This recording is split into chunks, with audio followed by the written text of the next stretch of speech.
Doug Kite here with Zach Cox from NESN.com at Heinz Field, and we should really be used to these types of games by this point. This game was extremely similar to Super Bowl 49. Patriots beat the Steelers. What was the final score on this one? It was 27-24. 27-24. After all that went on, forgot the final score, but Patriots won. They didn't lead a whole lot in this game, but they led when it mattered most. Tom Brady led them on a fourth quarter drive. Really miraculous one, and then it looked like the Steelers were going to steal it at the end. A touchdown that was overturned. Duron Harmon, as he does, comes up with a fourth quarter classic game-clinching interception, and I don't know, I mean, there's so much to say about this game that there's almost nothing to say. Yeah, it's almost hard to put it into words. I mean, you can basically make a whole 30 for 30 about the last 2 minutes of this game. I mean, Patriots were trailing for most of the game, despite the Steelers not having Antonio Brown for most of the game. He left with a calf injury in the first half, didn't play at all in the second half.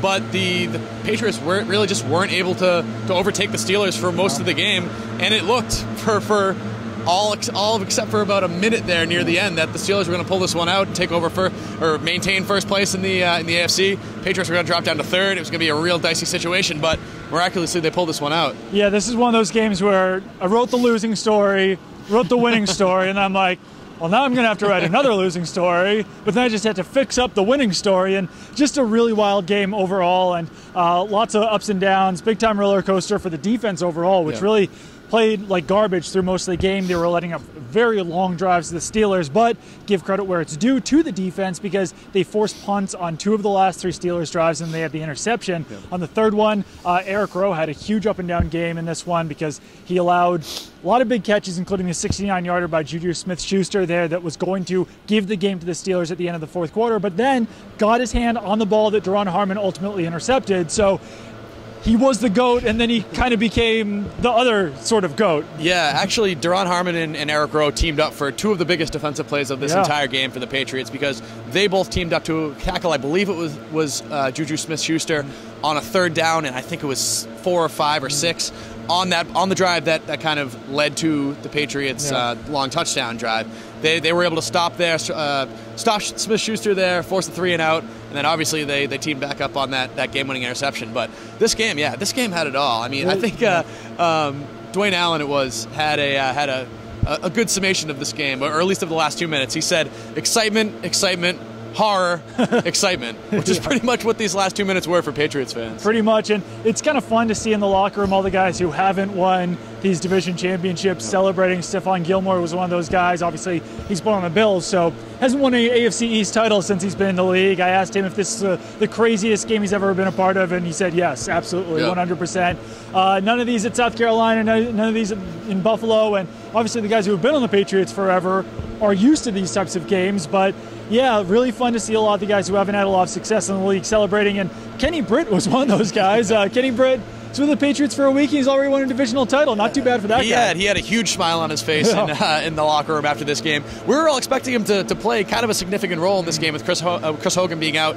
Ended up, I think, only playing 1 snap. He had 1 catch, but after the game, he was very happy to be here. I mean, especially coming from where he was coming, winless Cleveland, now in the driver's seat in the AFC. It's not bad. Yeah, it's a pretty good situation for him. Really, the biggest offensive weapon, one of the only offensive weapons for this game, was Rob Gronkowski. He had a massive fourth quarter drive that Tom Brady led him on. He had 3 catches for 69 yards. I'm sure that he'll appreciate that once he gets to know that fact about that drive. But he was just unbelievable in this game. And we were talking about this actually yesterday about who's going to be the first team All-Pro tight end in the NFL. Is it going to be Travis Kelce? Is it going to be Rob Gronkowski? It's Rob Gronkowski. It's going to be Rob Gronkowski after this game, and that's going to really help him salary-wise too, because he gets a big contract bump if he does get that first team All-Pro. And I think that this one pretty much solidified it. When you can go out there and absolutely dominate a team, when the opposing team knows who they're going to be throwing to, and there's nothing they can do when Rob Gronkowski's playing as well as he was tonight. Yeah, I mean, the entire night was kind of the Rob Gronkowski show, as it tends to be whenever he plays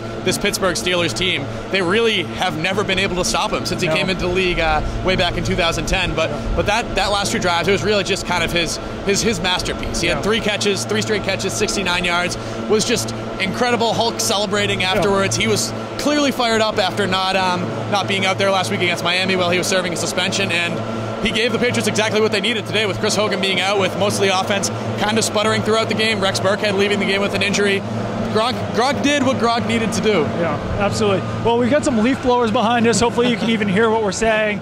But we hyped this game up as perhaps the most important regular season game in Patriots franchise history, and it certainly lived up to the hype with the way this game ended. So for Zach Cox, I'm Doug Kyde. Follow us on Nesson.com for all of your Patriots coverage. Follow Zach at Zach Cox Nesson, me at Doug Kyde on Twitter, and just have to see how this season winds up for the Patriots. But they're now in the driver's seat for that number 1 seed in the AFC, and it looks like they're probably going to get another bye, another home field advantage throughout the playoffs, and that's very big for the Patriots, the amount of injuries they've suffered recently.